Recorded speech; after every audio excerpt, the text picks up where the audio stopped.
Hi, everybody. How many of you remember when you were young and maybe it was during summer vacation or really any time of year and you went to your mom and you said, "Mom, I'm bored. What do I do?" And of course, your mom said, "Well, there's laundry, there's housework, there's all of that." And as the child, you said, "Well, that's not fun. I don't want to do any of that."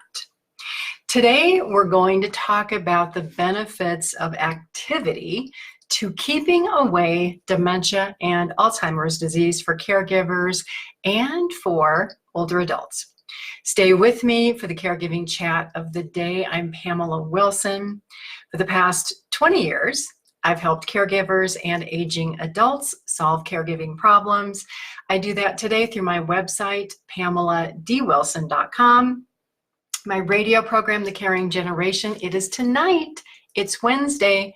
Make a date with me. Set an alarm in your cell phone, in your email program to join me at 6 p.m. Pacific, 7 Mountain, 8 Central, 9 Eastern. Have a great show about why families don't get along. Also on my website, my library, my online caregiving courses, so much information for caregivers. There is a lot of research out there, and in this video post there is a link to a page on my blog. Click on the link, read the article. It is all about the benefits of social activity and activities to help us preserve our brains. And the research shows that these activities, and I'll talk about them in a moment, help delay the onset of dementia or Alzheimer's. Or if you have it, they delay the symptoms from getting worse. Are you curious? Do you want to know what these activities are? They fall into 3 different areas. One is intellectual, or our brain. The second one is physical, so physical activity. And the third is social. The most beneficial activities for our brains, believe it or not, are intellectual, because those test our brain. So a simple thing, let's say that you're right-handed and you brush your teeth every day with your right hand. Why not start trying to take your left hand every day and brush your teeth? That actually, believe it or not, is work for your brain because it's an activity that you usually don't do. Another simple thing is drive a different way to work. So many of us are in our routines, and I laugh at this because I do it myself, and sometimes I do it and I'm thinking, what was I thinking? We drive a certain way every morning on our way to work. And maybe one morning we're supposed to go do something else, but we end up at work. And we're thinking, oh my gosh, I needed to go get gas on the way to work, or I was supposed to stop here or there. And we didn't, because we are so in that routine of, I get in my car, I drive to work, and this is where I go every day. Activities that take our brain out of the normal routine. Brushing our teeth with an opposite hand. Even something simple as picking up a cup in your opposite hand can be beneficial for the brain. Let's talk about other activities that are intellectual or brain focused. Reading, reading the newspaper either in paper or online, reading a book, reading anything that challenges our brain and makes us think. And in line with that would be taking a course, an online course like I have on my website, or a course at a school. Other things that help the intellectual activity of the brain are games. So if you like to play cards, if you like to play board games, older adults who go play bingo, all of those things are good intellectual activities because they make us think. The next one, very important, and important for so many reasons, is physical activity, especially for older adults who become sedentary and sit all day and then have trouble walking, their balance gets worse, they become a fall risk.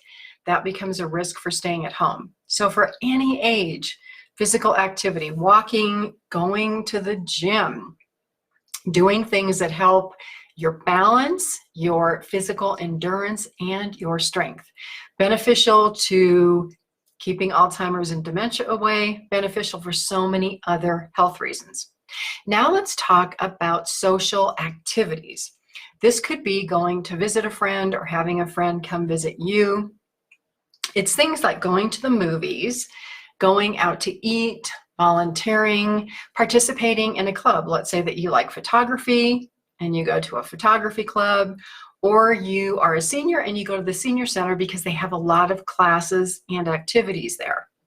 And the last one is our church and our community and our other social groups. Those are very beneficial to keeping Alzheimer's and dementia away. One of the greatest risks for Alzheimer's and dementia is to be an older person who lives alone, who has no contact with family or friends. And you would wonder why that would lead to more incidents of dementia. It's for a couple of reasons. One, because there's very little intellectual stimulation unless that person is so committed every day to a routine of reading and doing mental stimulation things and walking and doing other things. Living alone, not getting out of the house, not having friends and family, it's isolating, and that can result in depression and anxiety. And the depression and the anxiety and the isolation actually is hard on the brain. It's actually hard on the heart. So, advice to keep dementia and Alzheimer's away: do intellectual activities, do physical activities, and become social. Many of my older clients would say, well, Pamela, I don't have any hobbies. I've retired and I don't know what to do all day. That is so like saying, Mom, I'm bored.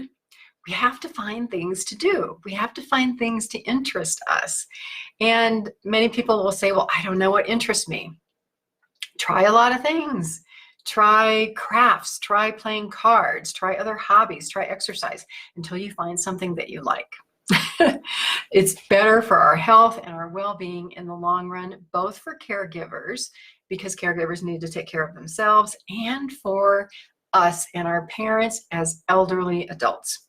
I'm Pamela Wilson. My website is PamelaDWilson.com. Join me tonight for the Caring Generation radio show. Information is on my website at PamelaDWilson.com, along with my caregiving library, my articles, my blog, my courses, my videos. It is all there. Please share this video and all of my videos with other caregivers and people who are looking for hope, help, and information about caregiving, health, and well-being. I'll see you tomorrow in another video. Have a fabulous day today.